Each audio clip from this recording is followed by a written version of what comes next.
तो हम stool collection देख रहे थे। स्टूल का कलेक्शन हमें किस तरह से करना होता है। तो हमारा जो हम जब स्टूल सैंपल कलेक्ट कर रहे होते हैं तो उसके लिए हमें वेरियस टाइप के प्रिकॉशन रखने की रिक्वायरमेंट होती है।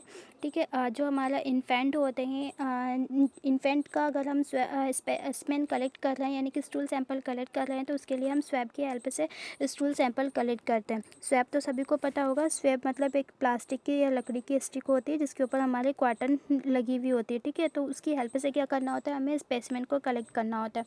ठीक है, उसके अलावा जो हमारा स्पेसिमेन होता है, जो स्टूल होता है, उसको कहाँ में कलेक्ट करते हैं, तो हम स्पेसिमेन जो होता है हमें उसे एक विद माउथ प्लास्टिक कंटेनर में हम कलेक्ट करते हैं। ये जो कंटेनर है वो हमारा स्टेराइल होना चाहिए, कंटामिनेशन से फ्री होना चाहिए, देन लीक प्रूफ होना चाहिए।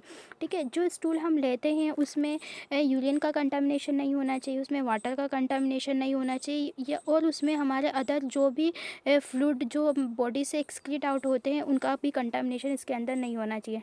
ठीक है, यूरिन कंटामिनेशन इसके अंदर क्यों नहीं होना चाहिए, तो यूरिन का कंटामिनेशन, वाटर का कंटामिनेशन इसलिए नहीं होना चाहिए क्योंकि जो यूरिन होता है, यूरिन की बात कर लेते हैं पहले हम। तो हमारा जो लिविंग ऑर्गेनिज्म होते हैं, लिविंग ऑर्गेनिज्म में जैसे कि हम ट्रोफोजोइट देख रहे हैं, जो भी हमारा पैरासाइटिक इन्फेक्शन होता है उस कंडीशन में ट्रोफोजोइट वगैरह प्रेजेंट होते हैं। तो जो यूरिन अगर हमारे स्टूल के अंदर प्रेजेंट होगा तो जो हमारे ट्रोफोजोइट होते हैं वो क्या होंगे, किल हो जाएंगे, डिस्ट्रॉय हो जाएंगे, तो हम सही से उसका डायग्नोसिस नहीं कर पाएंगे। ठीक है, और अगर वो स्टूल के अंदर वाटर प्रेजेंट होगा तो वाटर क्या होता है, वाटर के अंदर क्या प्रेजेंट होता है, हमारे फ्री लिविंग अमीबा प्रेजेंट होते हैं, है ना। तो फ्री लिविंग अमीबा प्रेजेंट होंगे और हम डिटर्मिनेशन किसका कर रहे हैं, स्टूल के अंदर पैरासाइट का। तो वाटर में भी बैक्टीरिया प्रेजेंट है और हमारे स्टूल में भी पैरासाइट प्रेजेंट है, तो इन दोनों में हमको कन्फ्यूज़न हो सकता है ना। तो हम प्रॉपर तरीके से डायग्नोसिस नहीं कर पाएंगे कि हम कौन सा माइक्रो ऑर्गेनिज्म को देखना है। तो इसलिए जब भी हम स्टूल सैंपल कलेक्ट कर रहे होते हैं तो उसमें हमारे अदर बॉडी फ्लूइड मिक्स नहीं होना चाहिए, उसमें यूरिन मिक्स नहीं होना चाहिए, उसमें वाटर मिक्स नहीं होना चाहिए, उसमें किसी भी तरह का कोई भी कंटामिनेशन नहीं होना चाहिए। जब हम सैंपल कलेक्ट करते हैं तो सैंपल हमें कलेक्ट करने के लिए हमें मॉर्निंग सैंपल की रिक्वायरमेंट होती है। पहली प्रायोरिटी जो है हमारी वो मॉर्निंग सैंपल को ही देना चाहिए ना। तो collect in the morning sample before breakfast, है ना। तो ब्रेकफास्ट के पहले वाला जो सैंपल है वो हमें कलेक्ट कर लेना है। देन हमें जब भी हम सैंपल कलेक्ट करते हैं तो हमें उसकी लेबलिंग प्रॉपर करनी है। हमें जो लेबलिंग हम करते हैं, लेबलिंग में बिल्कुल भी एरर नहीं होना चाहिए, क्योंकि जितने भी कंटामिनेशन होते हैं, कंटामिनेशन होने के सबसे ज़्यादा चांसेस इसी में बनते हैं जब हम लेबलिंग नहीं करते हैं ना, यानी कि सैंपल इधर से उधर चला जाता है, मिसमैच हो जाते हैं। तो जो 70% एरर होने के चांसेस होते हैं वो इसी में आते हैं। इसी को हम बोलते हैं हमारी एनालिटिकल फेज़, है ना। एनालिटिकल फेज़ क्या होती है ये हमने पढ़ा है क्वालिटी कंट्रोल में। तो ये जो फर्स्ट फेज़ आ रही है कि हम इसमें सैंपल कलेक्शन कर रहे हैं, उसकी लेबलिंग करना, उसका प्रिजर्वेशन करना, उसको स्टोर करना, उसको ट्रांसपोर्ट करना, तो ये सब हमारा एनालिटिकल फेज़ में आ जाता है। तो इसके अंदर हमें क्या होता है, एरर होने के चांसेस बन जाते हैं। देन हम सैंपल कलेक्ट कर रहे होते हैं तो सैंपल कलेक्ट करने के लिए हमें एटलीस्ट 3 सैंपल कलेक्ट करने की रिक्वायरमेंट होती है। आप 3 सैंपल एक साथ भी कलेक्ट कर सकते हैं। ठीक है, फर्स्ट सैंपल में नहीं दिखा तो सेकंड में दिखेगा माइक्रो ऑर्गेनिज्म आपके पैरासाइट, सेकंड में नहीं तो थर्ड में दिखेगा। या फिर आप इसे अल्टरनेट डे भी कलेक्ट कर सकते हो। फर्स्ट सैंपल आज कलेक्ट कर लिया, सेकंड सैंपल कल कलेक्ट कर लेंगे और थर्ड सैंपल जो होगा आपका वो परसों हम कलेक्ट कर लेंगे। तो इस तरह से भी हम अल्टरनेट डे में भी कलेक्ट करके क्या कर सकते हैं, हम हमारे स्टूल के अंदर पैरासाइट का एग्जामिनेशन हम ईजिली कर सकते हैं। ठीक है, आई होप आपको यहाँ तक समझ में आया होगा। उसके बाद हम देखते हैं इसकी क्वांटिटी। तो हमारे जो स्टूल सैंपल होता है उसकी क्वांटिटी हमें कितनी लेनी है, क्या करना है क्या नहीं करना है, तो आज हम उसके बारे में डिस्कस कर लेते हैं। तो हम बात करते हैं हमारे पैरासाइटोलॉजी एंड बैक्टीरियोलॉजी। ठीक है, किसका हमें पैरासाइट का एग्जामिनेशन करना है या फिर हमें बैक्टीरिया का एग्जामिनेशन करना है। तो पैरासाइटोलॉजी एंड बैक्टीरियोलॉजी का एग्जामिनेशन अगर हम कर रहे हैं, है ना, की बात हम कर रहे हैं तो कम से कम हमें 5 ml स्टूल की रिक्वायरमेंट होती है ना। पैरासाइट का एग्जामिनेशन कर रहे हैं, बैक्टीरिया का एग्जामिनेशन कर रहे हैं तो हमें क्या चाहिए, 5 ml स्टूल की रिक्वायरमेंट होती है। ठीक है, और अगर हम केमिकल एग्जामिनेशन कर रहे होते हैं तो केमिकल एग्जामिनेशन के लिए हमें 15 ग्राम जो स्टूल सैंपल होता है उसकी रिक्वायरमेंट होती है। क्या 15 ग्राम स्टूल सैंपल की रिक्वायरमेंट होती है। ठीक है, ml नहीं है, ये ग्राम में आएगा। ओके, तो क्या करना होता है जब हमें पैरासाइटोलॉजी में जब हम बैक्टीरिया का आइडेंटिफिकेशन कर रहे हैं या पैरासाइट का आइडेंटिफिकेशन कर रहे हैं तो उस कंडीशन में हमें 5 ग्राम स्टूल की रिक्वायरमेंट होती है। या फिर हम केमिकल एग्जामिनेशन कर रहे हैं तो उस कंडीशन में हमें 15 ग्राम स्टूल की रिक्वायरमेंट होती है। ठीक है, अब हम टेस्ट लगा रहे हैं। ठीक है। तो हम अगर हम स्टूल सैंपल हमारा लिक्विड सैंपल है, ठीक है, अगर हमारा स्टूल सैंपल लिक्विड है तो हमें उसे कितने लिक्विड स्टूल सैंपल, ठीक है, एक सेकेंड,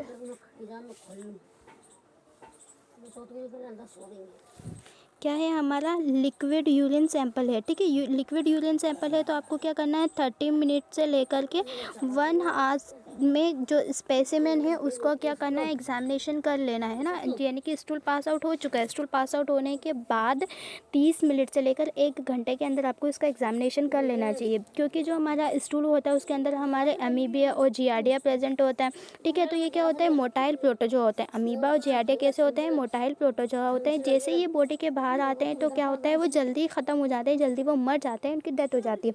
इसलिए हमें 30 मिनट से लेकर 1 घंटे के बीच में इसका एग्जामिनेशन कर लेना चाहिए, ठीक है, ताकि जो माइक्रो ऑर्गेनिज्म है वो किल नहीं हो और हम उसे अच्छे से आइडेंटिफाई कर पाएँ। और अगर ये तो हमने बात कर ली लिक्विड सैंपल की। अगर सैंपल कैसा होता है, हमारे सेमी सॉलिड फॉर्म में प्रेजेंट है, कैसा प्रेजेंट है हमारा सैंपल, सेमी सॉलिड है या फिर सॉफ्ट स्टूल प्रेजेंट है हमारा, कैसा सॉफ्ट स्टूल है, तो उस कंडीशन में हमारा जो स्पेसिमेन होता है उसका एग्जामिनेशन हमें 1 घंटे के अंदर कर लेना चाहिए। अगर आप कोई भी प्रिजर्वेटिव यूज़ नहीं कर रहे हैं, तो अगर आप प्रिजर्वेटिव यूज़ कर रहे हो यानी कि वो आपके स्टूल को प्रिजर्व करके रखेगा, तो उस कंडीशन में हम स्टूल को लॉन्ग टाइम तक भी प्रिजर्व करके रख सकते हैं। अगर हम कोई प्रिजर्वेटिव यूज़ नहीं कर रहे हैं तो हमें उसका स्टूल का एग्जामिनेशन 30 मिनट में या एक घंटे के अंदर अंदर कर लेना चाहिए, ठीक है। उसके बाद नेक्स्ट आता है हमारा प्रिकॉशन। जब हम स्टूल एग्जामिनेशन कर रहे हैं तो हमें क्या क्या प्रिकॉशन रखना चाहिए, ठीक है, क्या क्या सावधानियाँ रखनी चाहिए, हम वो देख लेना है। तो जो इन्फेक्टेड मटेरियल होते हैं, ठीक है, अब स्टूल सैंपल हम कलेक्ट कर रहे हैं तो बेसिकली वो इन्फेक्टेड ही होगा, उसको कोई ना कोई तो डिसीज़ होगी, तभी वो स्टूल एग्जामिनेशन करवाने के लिए आए। तो जो हमारा स्पेसिमेन कैसा होता है वो इन्फेक्टेड होता है। तो इन्फेक्टेड जो स्पेसिमेन होता है उसमें क्या होती है, बहुत बुरी स्मेल आती है, ठीक है। तो जब भी हम सैंपल कलेक्ट कर रहे हैं, हमें उसका एग्जामिनेशन करना होता है, तो उस कंडीशन में क्या करना होता है, हमें मास्क पहनना चाहिए, ठीक है, क्योंकि जो हमारा स्पेसिमेन है उस स्पेसिमेन के अंदर क्या प्रेजेंट होंगे, उस स्पेसिमेन में हमारा बैक्टीरिया भी प्रेजेंट हो सकता है, उस स्पेसिमेन में हमारा पैरासाइट भी प्रेजेंट हो सकता है। तो हम क्या करते हैं, वहाँ पर सांसें लेते हैं, यानी इन्हेलेशन करेंगे, इन्हेलेशन की प्रोसेस है। तो कुछ माइक्रो ऑर्गेनिज्म ऐसे होते हैं जो इन्हेलेशन से हमारे बॉडी के अंदर चले जाते हैं, तो उस कंडीशन में हमें मास्क पहनना चाहिए। अगर हम मास्क नहीं पहनेंगे तो इन्हेलेशन के थ्रू क्या होगा, बैक्टीरिया पैरासाइट जो है अब हमारी बॉडी के अंदर इंटर हो जाएंगे, और अगर हम मास्क पहनेंगे तो वो इनहेल नहीं हो पाएंगे ना, मतलब हमें प्रोटेक्शन मिलेगा, ठीक है। उसके बाद जब स्टूल सैंपल का एग्जामिनेशन कर रहे हैं, हमें टेस्ट लगाना है, तो उस कंडीशन में क्या करना है, हमें ग्लव्स को पहनना है, ठीक है, ग्लव्स पहन के रखना चाहिए, ठीक है। फर्स्ट क्या हो गया हमारा, फर्स्ट में हमें मास्क पहनना है, ठीक है, क्या करना है, मास्क पहनना है। सेकंड में क्या करना है, हमको हमारे जो भी ग्लव्स वगैरह होते हैं उनको पहन के रखना है हमारा, ठीक है। उसके बाद जो हमारा कंटेनर है, कंटेनर जिसके अंदर क्या करेंगे, हम स्टूल सैंपल कलेक्ट करेंगे, यानी कि ये हमारा कंटेनर है, इसके अंदर क्या करना है, आपको स्टूल सैंपल कलेक्ट करना है। अब ये जो कंटेनर है, हमारा जो रिक्वेशन फॉर्म होता है, मतलब वो जो हमारी स्लिप जिसके ऊपर पेशेंट का नाम, उसका एज, एड्रेस, सैंपल टाइप सब कुछ लिखा हुआ होता है, वो आपका रिक्वेशन फॉर्म होता है। उस रिक्वेशन फॉर्म के ऊपर कभी भी कंटेनर रख के लाना नहीं चाहिए, क्योंकि ये जो कंटेनर है इसके अंदर ऑलरेडी क्या प्रेजेंट है, इसके अंदर हमारा बैक्टीरिया प्रेजेंट होगा, पैरासाइट प्रेजेंट होगा, तो ये ऑलरेडी इन्फेक्टेड है। अभी हमारा रिक्वेशन फॉर्म है, अगर आप इसके ऊपर रख कर लाएंगे तो ये बैक्टीरिया जो है, कब जो भी आपका कंटामिनेशन है वो इस रिक्वेशन फॉर्म के ऊपर आ जाएगा, ठीक है। तो हमारा रिक्वेशन फॉर्म भी कंटामिनेटेड हो गया। अब इस कंटामिनेटेड रिक्वेशन फॉर्म के कॉन्टैक्ट में जो भी पर्सन आएगा वो भी इससे इन्फेक्टेड हो जाएगा, है ना। तो जो हमारा कंटेनर होता है उसको क्या करना है, हमें इसके रिक्वेशन फॉर्म के ऊपर रखकर नहीं लाना है। इसको जब हमने सैंपल कलेक्ट कर लिया तो उसको अच्छी तरह से हमें टाइटली क्लोज करके रखना है, ठीक है। डिस्पोजल का हमें ध्यान रखना है, ठीक है। उसके बाद हमें क्या करना है, इसकी लेबलिंग प्रॉपर तरीके से करनी है कि किस पेशेंट का सैंपल है, इसके लिए कौन सा टेस्ट लगाना है, ठीक है। तो हमें पूरी इसमें लेबलिंग, जो भी इसका नाम दिया है, जो भी इसका बारकोड नंबर है, वो हमें इसमें लेबलिंग इसमें प्रॉपर तरीके से करनी है। तो नेक्स्ट क्या करना है, हमें इसकी जो लेबलिंग है वो हमें प्रॉपर तरीके से करनी है, ठीक है। हम इसकी लेबलिंग करेंगे। उसके बाद क्या है हमारा, अगर यदि इस स्पेसिमेन जो है, जो भी हमारा स्टूल सैंपल है उसका एग्जामिनेशन हम नहीं कर पा रहे हैं, यानी कि स्पेसिमेन का एग्जामिनेशन नहीं कर पा रहे हैं, हम टेस्ट नहीं लगा पा रहे हैं, टेस्ट लगाने में हमें डिले हो रहा है, तो फिर जो स्पेसिमेन होता है, स्पेसिमेन को हमें स्टोर करके रखना चाहिए। अब स्पेसिमेन को स्टोर करके रखेंगे हम फर्दर एग्जामिनेशन के लिए, तो हमें उसके लिए प्रिजर्वेटिव का यूज़ करना होता है ना। तो उसके लिए हमें किस चीज़ की रिक्वायरमेंट होती है, तो उस कंडीशन में हमें प्रिजर्वेटिव जो होते हैं उनकी रिक्वायरमेंट रिक्वायरमेंट होती है उन प्रिजर्वेटिव की हेल्प से क्या करेंगे, हम स्टूल को प्रिजर्व करके रखेंगे, जिससे कि उसके अंदर जो माइक्रो ऑर्गेनिज्म प्रेजेंट है उनकी मॉर्फोलॉजी जो है वो प्रिजर्व रहे। ठीक है, अब हमारा प्रिजर्वेटिव कौन कौन से होते हैं, उनका यूज़ हमें क्यों करना होता है, तो हमारे डिफरेंट डिफरेंट टाइप के प्रिजर्वेटिव होते हैं।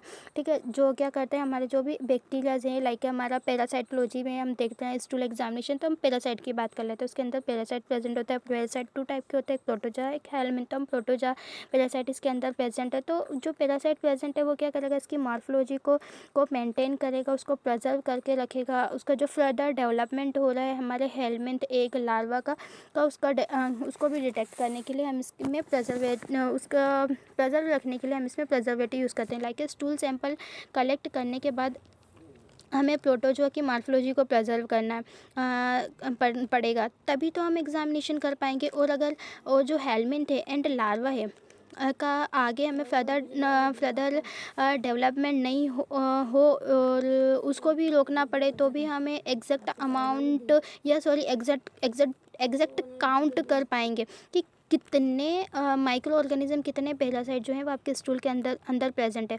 तो इस कारण से हम प्रिजर्वेटिव यूज़ करते हैं। अगर हम सबको लंबे समय तक स्टोर करके रखना है तो हमें प्रिजर्वेटिव की रिक्वायरमेंट होगी। और अगर आपको लंबे समय तक स्टोर करके नहीं रखना है, लाइक सैंपल आया है और आपने तुरंत टेस्ट लगा लिया, तो उस कंडीशन में हमें प्रिजर्वेटिव की रिक्वायरमेंट नहीं होती।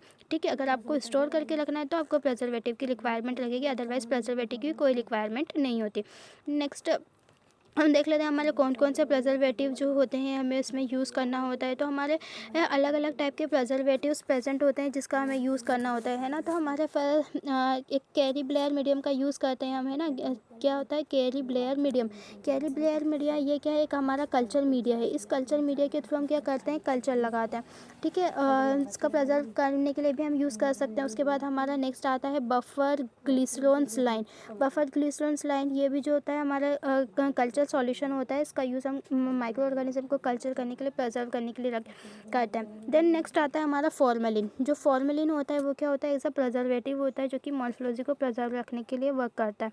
देन नेक्स्ट उसके बाद आता है हमारा MIF मीडिया। MIF जो होता है ये भी क्या होता है, हमारा एक प्रिजर्वेटिव होता है। इसका यूज़ हम जो स्टूल सैंपल है उसके अंदर प्रेजेंट माइक्रो ऑर्गेनिज्म की मॉर्फोलॉजी को प्रिजर्व करने के लिए हमें इसका यूज़ करना होता है। ठीक है, आगे हम बात करते हैं हमारे मेथड ऑफ एग्जामिनेशन। हमें कौन कौन सी मेथड यूज़ करनी है एग्जामिनेशन करने के लिए। तो हम एग्जामिनेशन में उसको कौन कौन सी मेथड आएगी उसको देख लेते हैं। तो हमें एग्जामिनेशन जो है उसको 3 तरह से करना होता है। फिजिकल एग्जामिनेशन करेंगे, हम केमिकल एग्जामिनेशन करेंगे और माइक्रोस्कोपिक एग्जामिनेशन करेंगे। फिजिकल एग्जामिनेशन में हम क्या देखते हैं कि हमारा स्टूल जो फिजिकली हमें उसको देखना है कि स्टूल आपका है कैसा, उसका कलर कैसा है, उसकी कंसिस्टेंसी कैसी है, वो कितना गाढ़ा है, कितना पल्की है। ठीक है, उसकी कंसिस्टेंसी को देख लेंगे, वो कितने अमाउंट में प्रेजेंट है, उसका ऑर्डर क्या है, उसमें म्यूकस प्रेजेंट है या नहीं, उसमें ब्लड प्रेजेंट है नहीं। तो ये सारी चीज़ें हमें देखने होती हैं। इनके बारे में भी हम 1 बाय 1 बात करेंगे। उसके बाद सेकंड होता है हमारे केमिकल एग्जामिनेशन। केमिकल एग्जामिनेशन में क्या करते हैं, हम ऑकल्ट ब्लड देखते हैं, यानी कि आपका जो स्टूल है, स्टूल के अंदर हमारा ब्लड प्रेजेंट होता है, तो उसको हमें देखना होता है। अब क्या होता है, जो हमारे RBCs होती है, ठीक है, हमारी क्या होती है, हमारी रेड ब्लड सेल्स होती है हमारी RBC। ठीक है, ये RBC जो है, इस RBC का लाइफ साइकिल कितनी होती है, तो हमारी जो RBCs होती है उसकी लाइफ साइकिल 120 डेज़ की होती है। अब हमारी RBCs 120 डे के बाद क्या होती है, ब्रेक डाउन हो जाती है। ठीक है, ब्रेक डाउन हो गई तो अब ब्रेक डाउन होने के बाद ये काय में कन्वर्ट हो जाती है, तो ये हमारे कन्वर्ट हो जाती है बिलीरुबिन में। ठीक है, RBC का ब्रेक डाउन होने के बाद हमारे बिलीरुबिन के अंदर कन्वर्ट हो जाती है। अब ये जो बिलीरुबिन है, ये जो बिलीरुबिन है क्या होता है, ये जो 10% बिलीरुबिन है वो तो हमारे काय में चला जाएगा, हमारे यूरिन के अंदर चला जाता है। मतलब ये यूरिन है ना, हमारा 10% जो बिलीरुबिन है वो 10% हमारे यूरिन के थ्रू पास आउट होता है यूरोक्रोम के फॉर्म में, काय में, यूरोक्रोम के फॉर्म में, है ना। और उसके बाद बचा हमारा 10% यूज़ कर लिया हमें। अब हमें 90% बचा है हमारा क्या, बिलीरुबिन। तो 90% जो बिलीरुबिन होता है वो क्या होता है, स्टूल के थ्रू पास आउट होता है। स्टूल के थ्रू पास आउट होता है किस फॉर्म में, तो स्टूल के थ्रू पास आउट होता है ये स्टारकोब्लिनोजन के फॉर्म में। स्टारकोब्लिनोजन के फॉर्म में ये हमारे स्टूल के थ्रू पास आउट होता है। तो जो मतलब जो हमारा यूरिन है, यूरिन का कलर येलो किस कारण होता है, तो हमारा जो यूरिन है उसका कलर येलो होता है हमारा यूरोब्लिनोजन के कारण में या यूरोक्रोम के कारण से। और जो हमारा स्टूल होता है, स्टूल का कलर जो है वो येलो ब्राउन क्यों होता है, तो वो होता है हमारा स्टारकोब्लिनोजन के कारण। ठीक है, इतना क्लियर। आगे आएगा तो हम उसको अच्छे से समझाएंगे। ध्यानपूर्वक बैठिए, थोड़ी कंसिस्टेंसी बनाए रखिए। ठीक है, तो नेक्स्ट है हमारा माइक्रोस्कोपिक एग्जामिनेशन। माइक्रोस्कोपिक एग्जामिनेशन में हमें क्या क्या देखना है, मतलब माइक्रोस्कोप भी कर रहे हैं हम, तो माइक्रोस्कोपिक क्यों करते हैं? माइक्रोस्कोपिक हम इसलिए करते हैं, हमें उन माइक्रो ऑर्गेनिज्म को देखना है जिसको हम नेकेड आई से, हाँ भाई, जिसको हम नेकेड आई से नहीं देख पाते। ठीक है, तो उसके लिए हमें like protozoa, crystal, fat globules, yeast, bacteria, जो पस वगैरह होते हैं उसको देखना होता है। उनको देखने के लिए हमें माइक्रोस्कोपिक एग्जामिनेशन करना होता है। ठीक है, आगे हम बात करते हैं हमारा फिजिकल एग्जामिनेशन। फिजिकल एग्जामिनेशन मतलब आंखों से देखने वाला कि क्या क्या है। तो हमारा जो स्टूल है, स्टूल के अंदर हमारे वाटर कॉन्स्टिट्यूएंट्स प्रेजेंट होते हैं 75%। उसका पीएच, हमारा उसका पीएच कितना रखना है, 5.8 पीएच जो है हमारा नॉर्मल रखना है। उसके अंदर हमारा नॉर्मली ओक्यूल ब्लड प्रेजेंट नहीं होता, वो डिसीज़ कंडीशन में प्रेजेंट होता है। बाइल जो होते हैं वो एडल्ट की कंडीशन में नेगेटिव होते हैं, प्रेजेंट नहीं होते। देन चिल्ड्रन की कंडीशन, जो चिल्ड्रंस होते हैं उस कंडीशन में हमारा जो स्टूल के थ्रू बाइल होता है वो एक्सक्रीट आउट होता है। उसमें सोडियम, पोटेशियम, ये सारी चीज़ें हैं, आप देख लीजिए। ठीक है, तो इतने इतने अमाउंट में क्या होता है, हमारे ब्लड के थ्रू एक्सक्रीट आउट होते हैं।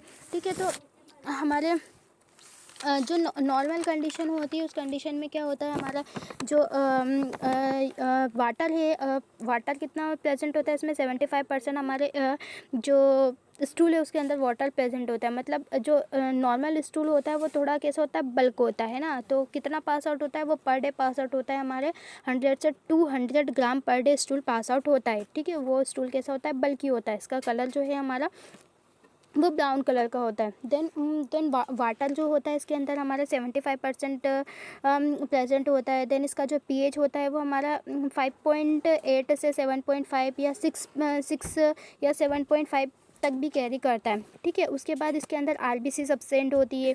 डब्ल्यूबीसी जो है वो फ्यू अमाउंट में प्रेजेंट होती है। इपिथेलियल सेल्स जो होती है वो भी प्रेजेंट होती हैं। ठीक है, क्रिस्टल्स प्रेजेंट होते हैं। कौन से क्रिस्टल्स प्रेजेंट होते हैं, तो कैल्शियम फॉस्फेट के क्रिस्टल्स प्रेजेंट होते हैं इसमें, ट्रिपल फॉस्फेट के क्रिस्टल्स प्रेजेंट होते हैं। देन फेस जो होता है, फेट का अमाउंट भी लेस देन 7 ग्राम पर डेसीलीटर में, ग्राम पर डे के अमाउंट में इसमें प्रेजेंट होता है। मतलब आप पर डे 100 से 200 ग्राम जो स्टूल होता है वो पास आउट कर रहे होते हैं, तो 100 से 200 ग्राम जो स्टूल पास आउट कर रहे हैं उस स्टूल के अंदर हमें फेट की क्वांटिटी होती है वो 7 ग्राम पर डे में देखने को मिलती है। देन यूरोबिलिनोजन जो है वो क्या है हमारा, तो वो भी हमें 50 to 300 पर आवर, पर 24 आवर्स के अंदर हमें ये जो यूरोबिलिनोजन है वो हमें देखने को मिलता है। उसके अलावा हमारे मिनरल्स जैसे सोडियम क्लोराइड, पोटेशियम, लिपिड जो हमारे फैट वगैरह में हैं, ये सारे जो सोर्सेस होते हैं वो हमें यूरिन के अंदर देखने को मिलते हैं, है ना। अब एबनॉर्मल यूरिन की हम बात कर लेते हैं, तो एबनॉर्मल यूरिन कैसा होता है, तो एबनॉर्मल यूरिन जो होगा हमारा वो पेल कलर का होगा। एबनॉर्मल यूरिन कैसा होता है हमारा, तो एबनॉर्मल यूरिन जो है वो पेल होता है। ठीक है, एंड कैसा प्रेजेंट होता है, एंड जो यूरिन होता है वो बल्कि यूरिन होता है। ठीक है, किस कंडीशन में होता है, तो इसमें जो हमारा फूड है, फूड का डाइजेशन प्रॉपर नहीं हो रहा है ना, तो प्रॉपर या पुअर फैट डाइजेशन हो रहा है। कैसा डाइजेशन हो रहा है, पुअर फैट का डाइजेशन हो रहा है, तो उस कंडीशन में भी हमारा जो स्टूल है वो कैसा होता है, पहल होता है और बल्कि होता है। ठीक है, उसके बाद हमारा नेक्स्ट है स्टूल जो होता है वो कैसा प्रेजेंट होता है, हार्ड प्रेजेंट होगा। ठीक है, हार्ड स्टूल प्रेजेंट होगा, या फिर कैसा होता है, ड्राई स्टूल प्रेजेंट होगा। तो इस कंडीशन में क्या होता है, मतलब कि कॉन्स्टिपेशन की कंडीशन आ रही है ना, कॉन्स्टिपेशन की कंडीशन है। उस कंडीशन में क्या होता है, मतलब कब्ज़ की कंडीशन में भी हमारा जो यूरिन होता है वो कैसा होता है, थोड़ा हार्ड प्रेजेंट होता है। उसके बाद flattened and ribbon like stool present होता है, मतलब फ्लैट होगा और कैसा होगा, रिबिन जैसा, मतलब रिबिन जैसा प्रेजेंट होता है ना, फीट नुमा जो हैगा वो रिबिन जैसा हमको देखने को मिलेगा। तो ये कब देखने को मिलेगा, जब आपकी ल्यूमेन में कोई ऑब्स्ट्रक्शन हो गया है, या जो आपकी जो बोवेल है उसमें ऑब्स्ट्रक्शन हो गया है। ठीक है, या फिर कार्सिनोमा की कंडीशन हो गई, कैंसरस कंडीशन हो गई, तो उस कंडीशन में भी हमको ऐसा रिबिन लाइक स्टूल देखने को मिलता है। देन वाटरी स्टूल कब देखने को मिलता है, लाइक बैक्टीरियल इन्फेक्शन हो गया आपको कोई सा, जैसे कि डायरिया, उस कंडीशन में जो वाटरी स्टूल हमको देखने को मिलता है। देन राइस वाटर स्टूल, मतलब कि चावल क्या जो पानी होता है उसके समान स्टूल देखने को मिलता है। तो वो कब देखने को मिलता है, तो वो हमें देखने को मिलता है विब्रियो कोलेरा की कंडीशन में। जब आप विब्रियो कोलेरा से इन्फेक्टेड हो, कोलेरा डिसीज़ हुई है आपको, तो उस कंडीशन में आपको ये राइस वाटर स्टूल देखने को मिलेगा।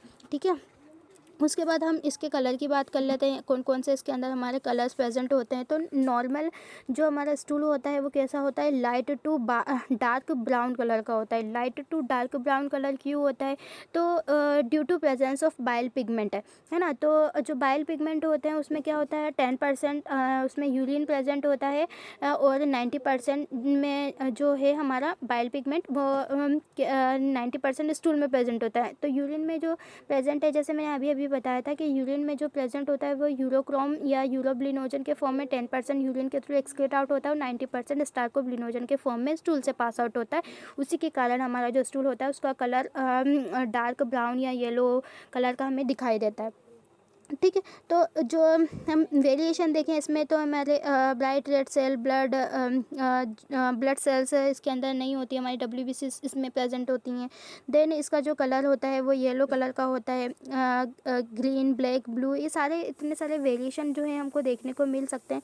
तो हमारा जो यूरिन का कलर होता है, नॉर्मल कंडीशन में हमारा जो नॉर्मल यूरिन है वो कैसा देखने को मिलेगा, तो आपको light to dark brown colour का यूरिन आपको देखने को मिलेगा। लेकिन हम बात करते हैं हमारा येलो कलर का यूरिन उसके अंदर प्रेजेंट हो गया है, या फिर उसके अंदर हमारा ग्रीन यूरिन प्रेजेंट है, तो वो किस कंडीशन में प्रेजेंट है। तो ब्लैक कलर का जो यूरिन होता है हमारा, वो किस कंडीशन में प्रेजेंट होता है। ठीक है, तो ब्लैक यूरिन जो होता है हमारा लाइक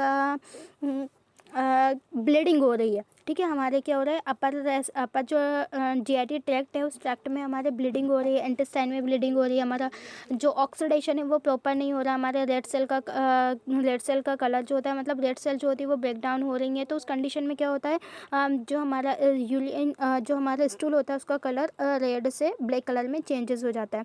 देन हमारा स्टूल है, स्टूल के अंदर अगर म्यूकस का फॉर्मेशन हो रहा है, यानी कि डिसेंट्रिक स्टूल पास आउट हो रहा है, तो उस कंडीशन में म्यूकस स्टूल आपको देखने को मिल सकता है। देन उसके बाद आता है हमारा ब्राइट रेड स्टूल भी प्रेजेंट होता है। तो ब्राइट रेड स्टूल कब प्रेजेंट होता है, जब आपकी GIT ट्रैक्ट में कोई इन्फेक्शन हो रहा है।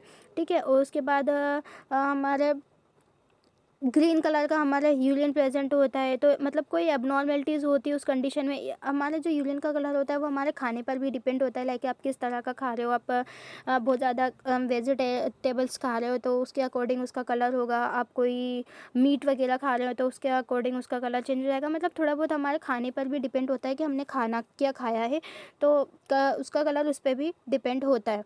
ठीक है, आगे हम बात करते हैं हमारे स्टूल। ठीक है, तो जो स्टूल होते हैं अगर सेपरेट प्रेजेंट है, उसके अंदर लम्स प्रेजेंट होते हैं, नट्स लाइक वो दिखाई दे रहा है। ठीक है, तो उसमें इस तरह से हमें देखने को मिलेगा। ठीक है, और सजेस्टेड शेप्ड का यूरिन है जिसमें लंप होते हैं, तो सेकंड टाइप दिख रहा है आपको, है ना। उसके बाद रिबन लाइक स्टूल हमको देखने को मिलता है। ठीक है, सॉफ्ट यूरिन देखने को मिलेगा हमें, फ्लफ़ी बबल्स टाइप के स्टूल देखने को मिलेगा, और वाटरी स्टूल। ये इतने सारे स्टूल के टाइप है, ये सारे स्टूल जो होते हैं हमें देखने को मिलता है।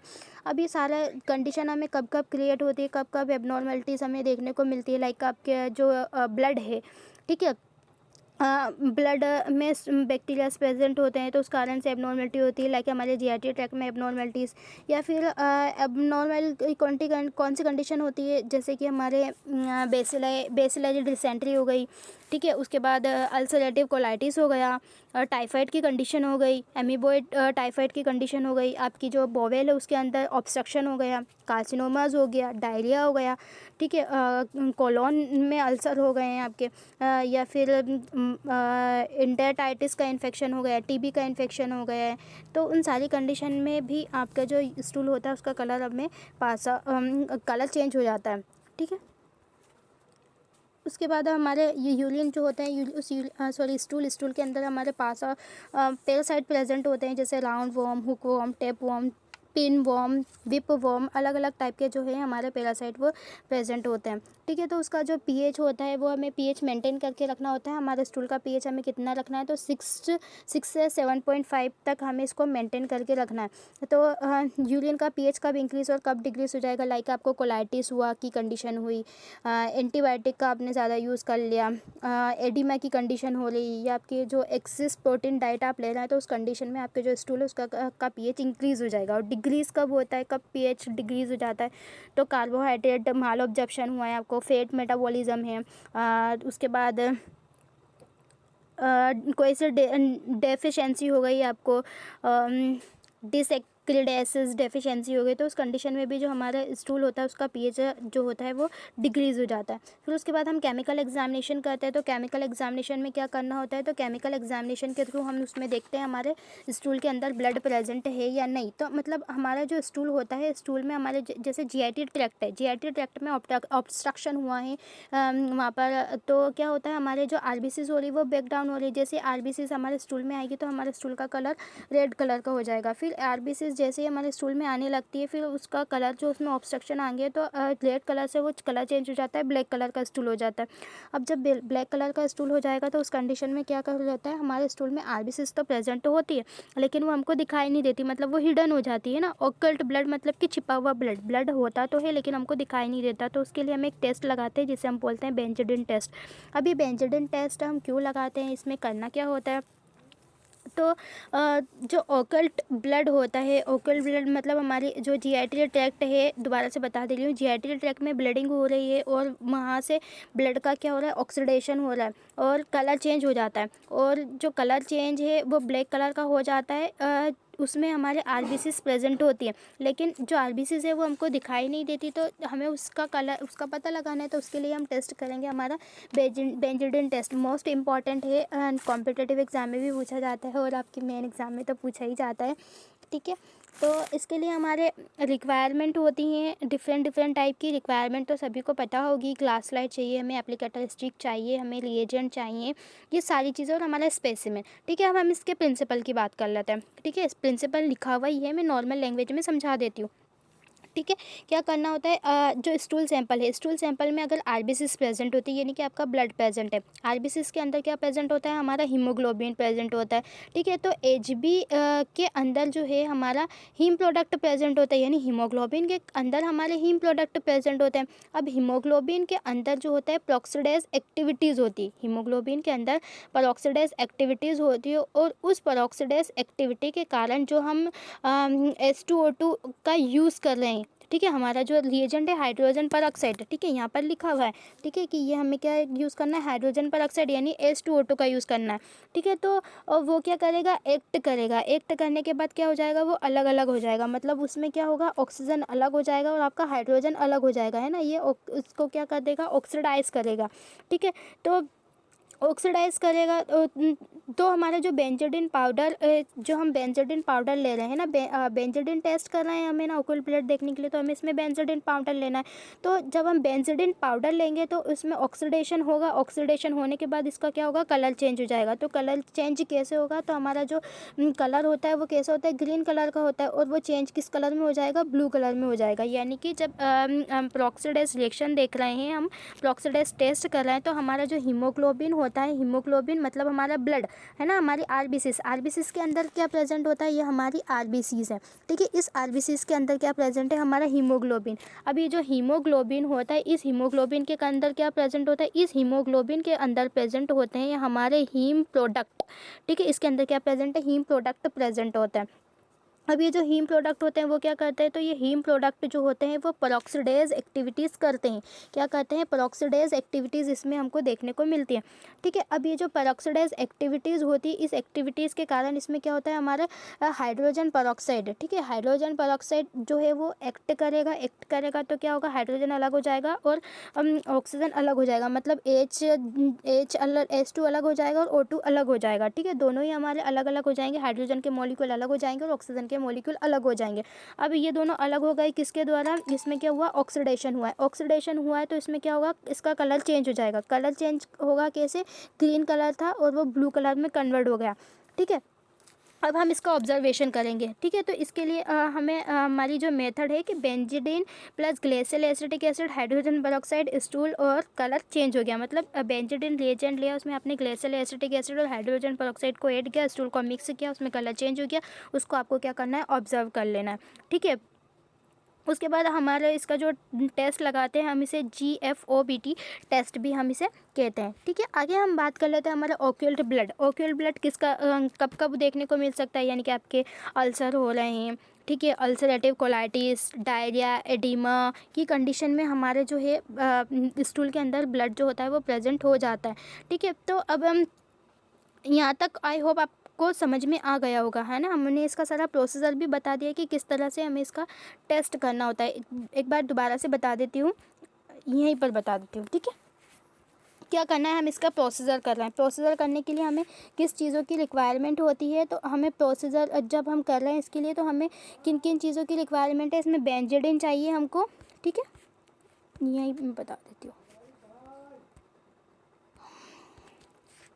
एक सेकेंड बस, ठीक है। तो हम क्या करेंगे, इसके लिए हमें एक टेस्ट ट्यूब की रिक्वायरमेंट होती है, ठीक है। क्या करना है, हमने ये एक टेस्ट ट्यूब ले लिया, ठीक है। इस टेस्ट ट्यूब के अंदर हम क्या करेंगे, इस टेस्ट ट्यूब के अंदर हम इसमें 4 ग्राम ऐड करेंगे बेंजोडिन पाउडर को। 4 ग्राम बेंजोडिन पाउडर ऐड कर दिया, प्लस हमें इसमें ऐड करना है, इसके अंदर हमें 100 ml ग्लेशियल एसिटिक एसिड, इसके अंदर क्या करते हैं 100 ml ग्लेशियल एसिटिक एसिड को ऐड कर लिया। ऐड करने के बाद हमें इसको क्या करना है, अच्छी तरह से मिक्स करना है, ठीक है। मिक्स हो गया, उसके बाद हम ये फर्स्ट हमारी टेस्ट ट्यूब है, अब हमें सेकंड टेस्ट ट्यूब लेना है। सेकंड टेस्ट ट्यूब लिए, सेकंड टेस्ट ट्यूब के अंदर क्या करना है, हमें फ्यू अमाउंट में क्या करना है, फीसेस सैंपल को ऐड करना है ना, यानी कि फ्यू अमाउंट में जो है स्टूल वो लेना।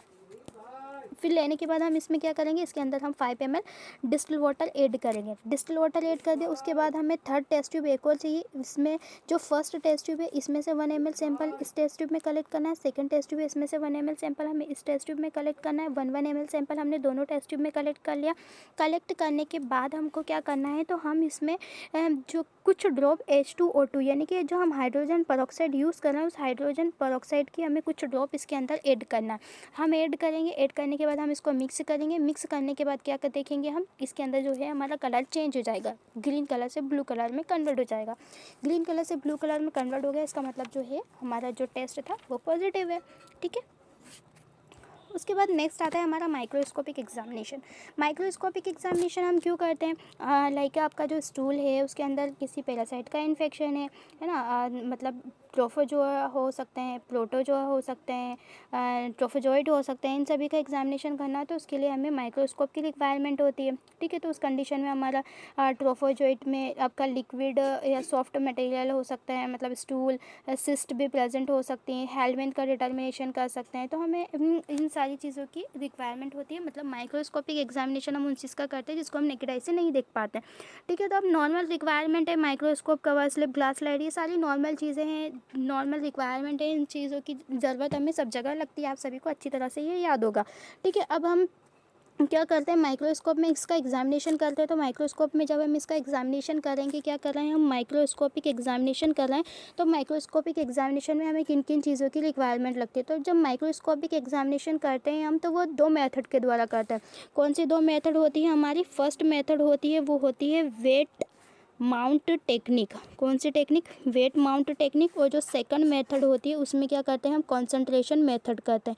क्या करना है, कॉन्सेंट्रेशन मेथड, ठीक है। इस कॉन्सेंट्रेशन मेथड के थ्रू हमें डिटेक्ट करना होता है। अब वेट माउंट टेक्निक है, इस वेट माउंट टेक्निक को भी हम 2 मेथड से करते हैं। फर्स्ट मेथड होती है वो सलाइन मेथड होती है, और सेकंड मेथड जो होती है वो हमारे आयोडीन की मेथड होती है, ठीक है। तो फर्स्ट मतलब कुछ नहीं करना, बहुत सिंपल सी मेथड होती है। क्या करना है, सबसे पहले हमें स्टूल सैंपल लेते हैं। स्टूल सैंपल हमारा ऑलरेडी, मान लो ये हमारा स्टूल सैंपल इस टेस्ट ट्यूब के अंदर या हमारे कंटेनर के अंदर इसमें हमारा स्टूल सैंपल प्रेजेंट है। अब क्या करा हमने, एक ग्लास स्लाइड लिए। ग्लास स्लाइड लेने के बाद इसके अंदर क्या करा हमने, 1 ड्रॉप किसकी ऐड करी, 1 ड्रॉप हमने नॉर्मल सलाइन की ऐड कर दी, प्लस 1 ड्रॉप हमने किस चीज़ की ऐड कर दी, तो 1 ड्रॉप हमने ऐड कर दी हमारे स्टूल सैंपल की। दोनों को अच्छे से एप्लीकेटर स्टिक की हेल्प से मिक्स कर दिया। मिक्स करने के बाद हम इसको क्या करेंगे, तो इसको हम कवर स्लिप से कवर कर देंगे। कवर करने के बाद माइक्रोस्कोप में एग्जामिनेशन करेंगे, पहले लो पावर ऑब्जेक्टिव में, उसके बाद हाई पावर ऑब्जेक्टिव में हम इसका एग्जामिनेशन कर लेंगे, ठीक है। सेम आयोडीन मेथड होती है। आयोडीन मेथड में क्या करना होता है, इसमें भी स्टूल अपन ने क्या करा, एक clean and dry glass slide ली। ग्लास लाइट लेने के बाद इसके ऊपर क्या करा हमने, 1 ड्रॉप आयोडीन की डाली, प्लस 1 ड्रॉप हमने इसके ऊपर स्टूल सैंपल की डाली। दोनों को अच्छी तरह से मिक्स कर दिया। मिक्स करने के बाद क्या करा हमने, इसको कवर स्लिप से अच्छी तरह से कवर कर लिया और माइक्रोस्कोप में एग्जामिनेशन कर लिया। बहुत सिंपल मेथड है, आपको कुछ नहीं करना, ठीक है। और आराम से आप इसके अंदर क्या करेंगे, इसको इसमें आपके जो भी पैरासाइट वगैरह हैं उन सबको इजीली अच्छी तरह से आप इसको देख पाएंगे। अब जो हमारी जो सलाइन मेथड होती है, इसकी हेल्प से क्या कर सकते हैं, सलाइन की हेल्प से इसमें आप एग को देख सकते हैं, सिस्ट देख सकते हैं, ट्रोफोजोइट देख सकते हैं, RBCs, WBC, जो मोटाइल ट्रोफोजोइट होते हैं उसको भी आप इसको अच्छी तरह से देख सकते हैं। यानी कि सभी के हम इसमें सलाइन मेथड के द्वारा इन सभी की स्टडी कर सकते हैं, लेकिन डिटेल स्टडी आपको करना है तो डिटेल स्टडी के लिए हम सलाइन मेथड का यूज़ नहीं करेंगे भाई। डिटेल स्टडी हमें करनी है तो उसके लिए हमें आयोडीन मेथड की रिक्वायरमेंट होती है। तो आयोडीन मेथड क्या करेगी, इसमें भी हम सारी चीज़ों का डिटर्मिनेशन करेंगे, egg, cyst, trophozoite, RBC, WBC, malaria parasite, motile trophozoite, इन सभी की जो स्टडी करना होती है तो उसके लिए हमें आयोडीन मेथड जो है इसको हम देख सकते हैं, इसमें हम पूरी डिटेल स्टडी कर पाएंगे। ठीक है, तो इसके अंदर हमारा जो क्या होता है, जो हमारा पैरासाइट होता है उसको ये क्या कर देता है, उसको कलर प्रोवाइड कर देता है, मतलब ये हाईलाइट कर देता है। जैसे कि यहाँ पर हमने ये हाईलाइट कर दिया। अब हाईलाइट करी हुई चीज़ है तो ये अच्छे से दिख रही है ना, इधर हाईलाइट करी हुई नहीं है तो वो नहीं दिखेगी, तो क्या कर देती है, हाईलाइट करके दिखा देती है, तो हम इसको ईजिली आइडेंटिफाई कर सकते हैं। ठीक है, अब जो सलाइन और वेट माउंट टेक्निक क्यों करते हैं, ये दोनों अच्छे से समझ में आ गया होगा, है ना। नेक्स्ट आती है हमारी कॉन्सेंट्रेशन टेक्निक। अब कॉन्सेंट्रेशन टेक्निक भी हम 2 टाइप से करते हैं। इस कॉन्सेंट्रेशन टेक्निक के अंदर हम क्या करेंगे, कॉन्सेंट्रेशन टेक्निक को भी हमें 2 टाइप से करना होता है। तो फर्स्ट में आता है हमारे फ्लोटेशन टेक्निक। इसमें क्या करेंगे, फ्लोटेशन टेक्निक होती है हमारी, और एक होती है सेडिमेंटेशन। ठीक है, मतलब कि इसमें क्या हो रहा है, जो भी आपके माइक्रो ऑर्गेनिज्म है जिसको आपको देखना है वो क्या करेंगे, ऊपर की ओर तैरते हुए दिखाई देंगे, फ्लोट हो जाएंगे, और ये क्या होंगे, नीचे सेडिमेंट में आके बैठ जाएंगे। ठीक है, तो हम दोनों ही टेक्निक से उसका डिटर्मिनेशन करते हैं। फ्लोटेशन टेक्निक में भी 2 टेक्निक आती है। कौन सी 2 टेक्निक आती है, फर्स्ट होती है इसमें सैचुरेटेड सॉल्ट सॉल्यूशन। फर्स्ट कौन सी होती है, सैचुरेटेड सॉल्ट टेक्निक, है ना, सैचुरेटेड सॉल्ट। और सेकंड होती है जिंक सल्फेट। कौन सी टेक्निक होती है, सेकंड जिंक सल्फेट। और सेडिमेंटेशन में आती है हमारी फॉर्मल ईथर कॉन्सेंट्रेशन। सेकंड में इसमें क्या आती है, फॉर्मल ईथर कॉन्सेंट्रेशन, है ना। इन 2 टेक्निक के द्वारा क्या करते हैं, हम इसका एग्जामिनेशन करते हैं। ठीक है, उसके बाद हम आगे बात करते हैं हमारे, तो जो वेट माउंट टेक्निक हमने अच्छे से देख लिया है ना, हम कॉन्सेंट्रेशन मेथड को देख लेते हैं। ये जो कॉन्सेंट्रेशन मेथड है, इस कॉन्सेंट्रेशन मेथड का यूज़ क्यों करते हैं, हमें डिटेक्ट करना है, ये एक सेकेंड, ये हमारी कॉन्सेंट्रेशन टेक्निक है। इस कॉन्सेंट्रेशन टेक्निक में क्या करना है, हमें डिटेक्ट करना है स्मॉल अमाउंट में सिस्ट या ट्रोफोजोइट प्रेजेंट है या नहीं, हमारे फिजिकल डिब्रीज प्रेजेंट है या नहीं, उसका डिटर्मिनेशन करना है, तो हमें इसकी रिक्वायरमेंट होती है। ठीक है, तो अगर हम फ्लोटेशन टेक्निक यूज़ कर रहे हैं तो जितनी भी सारी चीज़ें हैं वो क्या होगी, नीचे की ओर बैठ जाएंगी, और जो भी हमारा माइक्रो ऑर्गेनिज्म पैरासाइट होगा वो ऊपर की ओर तैरने लगेगा। सेडिमेंटेशन मेथड में क्या होगा, हमारा जो माइक्रो ऑर्गेनिज्म है जो इसका हमें डिटर्मिनेशन करना है वो सेडिमेंट में बैठ जाएंगे, बाकी चीज़ें ऊपर तैरने लगेगी। ठीक है, तो अगर egg, cyst and trophozoite low number में प्रेजेंट होते हैं तो उसे हम डायरेक्ट स्मेल से नहीं देख सकते, इसके लिए हमें कॉन्सेंट्रेशन टेक्निक की रिक्वायरमेंट होती है। ठीक है, तो हम पहले देख लेते हैं हमारी फ्लोटेशन टेक्निक। फ्लोटेशन टेक्निक में क्या करना होता है, हमारी फ्लोटेशन टेक्निक हम देख रहे हैं, तो जो फ्लोटेशन टेक्निक होती है उसमें हमारे जो माइक्रो ऑर्गेनिज्म होते हैं, हमारे हेलमिंथ हो गया, प्रोटोजोआ होता है, उनका हमें डिटर्मिनेशन करना होता है। तो अनफिल्टर्ड स्पेसिमेन होता है, जो हमारे सैंपल अगर हम लेंगे स्पेसिमेन, तो वो क्या करेंगे, हमें ऊपर की ओर फ्लोट होते हुए हमें दिखाई देते हैं, यानी कि वो तैरते हुए दिखाई देंगे। यानी कि आपने फ्लोटेशन टेक्निक में हमें सेचुरेटेड सॉल्यूशन लेते हैं, ठीक है, या जिंक सल्फेट लेते हैं, तो जिंक सल्फेट या सेचुरेटेड सॉल्यूशन कॉमन सॉल्ट लिया। फर्स्ट अपन बताते थे सेचुरेटेड सॉल्यूशन, ठीक है, किसकी हेल्प से, सेचुरेटेड सॉल्यूशन है, सेचुरेटेड सॉल्यूशन की हेल्प से अपन इसका डिटर्मिनेशन कर रहे हैं, है ना। तो जो पैरासाइट है, पैरासाइट की स्पेसिफिक ग्रेविटी कम है या सेचुरेटेड सलाइन से, तो वह क्या हो गया, पैरासाइट की स्पेसिफिक ग्रेविटी कम होती है हमारे जो सेचुरेटेड सलाइन हम यूज़ कर रहे हैं इस सेचुरेटेड सलाइन से। ठीक है, तो वो क्या होंगे, फ्लोट होने लग जाएंगे, यानी क्या होंगे, वो ऊपर की ओर तैरने लगेंगे, है ना, वो फ्लोट होंगे। ठीक है, तो फ्लोट हो रहे हैं तो हम उसके ऊपर कवर स्लिप रखेंगे। ठीक है, कवर स्लिप हमने रख दिया, और वहाँ से ग्लास वो जो माइक्रो ऑर्गेनिज्म होंगे वो ग्लास सरफेस पर आकर अटैक हो जाएंगे। और माइक्रोस्कोप में नॉर्मल से मैं समझाती हूँ, देखिए इधर क्या करा हमने, ये हमारा एक कंटेनर है, इस कंटेनर के अंदर हमने क्या कर दिया, स्टूल को भर दिया। ठीक है, स्टूल को भर दिया। अब जितना हमारा स्टूल होता है उस स्टूल की जितनी भी मात्रा है उसकी क्या करना है हमें 3 गुना, क्या करना है 3 गुना मात्रा हमें किसकी ऐड करना है, saturated solution of common salt की। यहाँ तक हमने ऐड कर दिया, मतलब ये क्या हो गया, ये पूरा ऐड हो गया। इसके अंदर हमारा स्टूल भी प्रेजेंट है और हमारा इसमें saturated solution of common salt भी प्रेजेंट है, प्रेजेंट हो गया। अब इसके ऊपर क्या करना है आपको, ग्लास स्लाइड या फिर कवर स्लिप, कवर स्लिप ला करके हमने क्या रखी, इसके ऊपर कंटेनर के माउथ के ऊपर रख दी, माउथ के ऊपर रख दी। अब ये ऊपर की ओर यहाँ तक फुल है, पूरा माउथ तक फुल है ये कंटेनर हमारा। तो इसके अंदर जो भी माइक्रो ऑर्गेनिज्म प्रेजेंट है, पैरासाइट है, ओवा है, एग है, जो भी प्रेजेंट है वो क्या होगा, इस ग्लास स्लाइड के सरफेस पर आकर के अटैच हो जाएंगे। ठीक है, ये क्या हो गया, हमारी जो भी माइक्रो ऑर्गेनिज्म है ग्लास स्लाइड के सरफेस पर क्या हो गया, आकर के अटैच हो गए।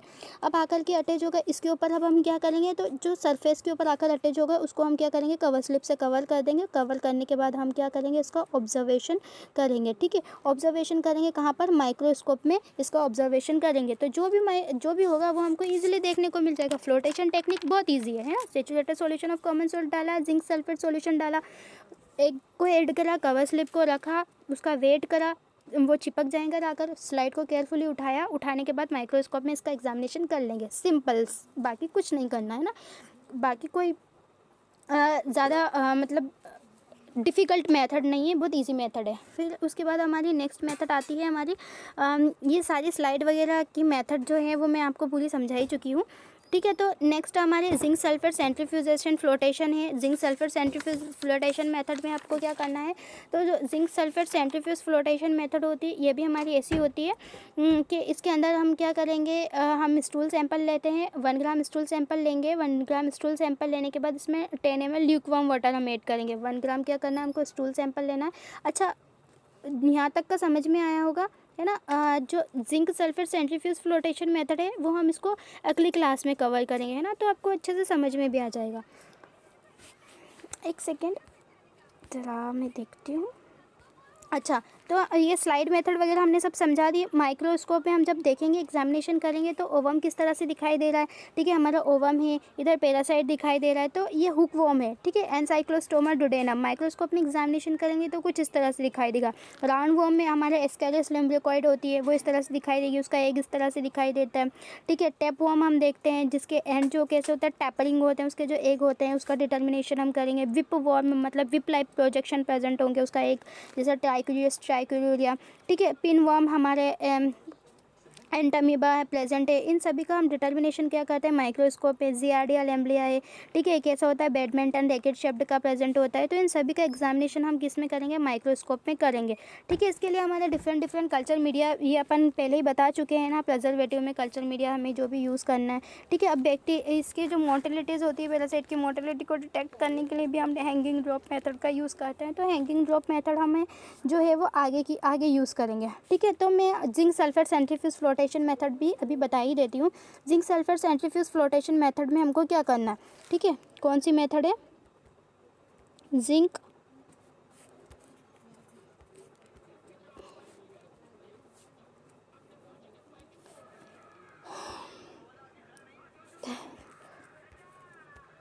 थोड़ा सा जिंक सल्फेट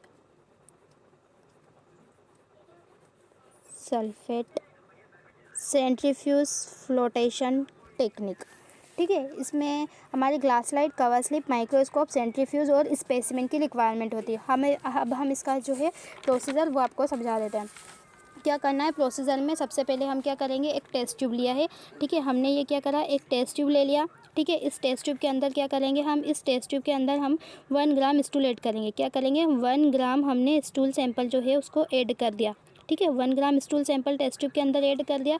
प्लस इसके अंदर हमें क्या करना है, तो प्लस इसमें हमें 10 ml जो है वो डिस्टिल वाटर ऐड करना है। 10 ml क्या करना है आपको, डिस्टिल वाटर ऐड कर देना। ऐड करने के बाद जो हमारी ये जो टेस्ट ट्यूब है, इस टेस्ट ट्यूब को क्या करना है हमको, सेंट्रीफ्यूज़ करना है 2500 RPM पर। कितने RPM पर, हमें 2500 RPM पर क्या करना है, इसको सेंट्रीफ्यूज़ करना है 1 मिनट के लिए। 1 मिनट के लिए 2500 RPM पर सेंट्रीफ्यूज़ कर दिया। फिर उसके बाद इसमें क्या करेंगे, अगेन हम 5 ml इसके अंदर डिस्टिल वाटर ऐड करेंगे। जैसे कि हम सेल सस्पेंशन बनाते हैं ना, 3 टाइम स्टेप रहती है हमारी सेल वॉश करने की, वैसे ही मेथड है ये। 5 ml हमने फिर डिस्टिल वाटर डाला, डिस्टिल वाटर डालने के बाद हमें अगेन इसको सेंट्रीफ्यूज करना है। कितने आरपीएम पर? 2500 आरपीएम पर 1 मिनट के लिए हमें क्या करना है, इसको सेंट्रीफ्यूज करना है। 1 मिनट के लिए हमने इसको अगेन सेंट्रीफ्यूज कर दिया। फिर अगेन हम इसमें 5 ml क्या करेंगे, डिस्टिल वाटर ऐड करेंगे। डिस्टिल वाटर ऐड कर लिया, ऐड करने के बाद हम इसको सेंट्रीफ्यूज़ करेंगे। 3 टाइम ये प्रोसेस करनी है। सेंट्रीफ्यूज़ करा हमने कहाँ पर, 2500 आरपीएम पर 1 मिनट के लिए हमने इसको सेंट्रीफ्यूज़ कर दिया। सेंट्रीफ्यूज़ करने के बाद भी जो हमारी जो टेस्ट ट्यूब है, ठीक है, हमारी वो जो टेस्ट ट्यूब है, अब हमारा जितना भी मटेरियल था, मतलब सेंट्रीफ्यूज़ करेंगे तो सुपर नेटेड पार्ट अलग हो जाएगा, सेडिमेंट अलग हो जाएगा, तो सुपर नेटेड को हमें डिस्कार्ड करते जाना है। सेडिमेंट में ये डिस्टिल वाटर ऐड करते जाना। अब लास्ट का जो सेडिमेंट बचा है, इस सेडिमेंट में क्या करना है, हमको जिंक सॉल्यूशन ऐड करना है। इस सेडिमेंट में लास्ट में क्या करना है आपको, तो जिंक सॉल्यूशन जो है उसको ऐड करना है। कितना सॉल्यूशन ऐड करना है, तो इसमें 3 ml जिंक सॉल्यूशन ऐड करना है। ऐड करने के बाद आपको वापस से इसे सेंट्रीफ्यूज़ करना है 1 मिनट के लिए। फिर 1 मिनट के लिए सेंट्रीफ्यूज़ करने के बाद इसमें क्या करेंगे, 2 ml डिस्टिल वाटर ऐड करेंगे। लास्ट में क्या करना है आपको, 2 ml डिस्टिल वाटर ऐड करना है। ऐड करने के बाद हम इसको सेंट्रीफ्यूज़ करेंगे 2500 आरपीएम पर, और फिर माइक्रोस्कोप में एग्जामिनेशन कर लेंगे। है, यह हमारी मेथड यहाँ तक की कंप्लीट हो गई। ठीक है, आई होप आपको समझ में आया होगा। ठीक है, अब हैंगिंग ड्रॉप मेथड बची है तो वो हम नेक्स्ट वीडियो में कवर करेंगे इंशाल्लाह।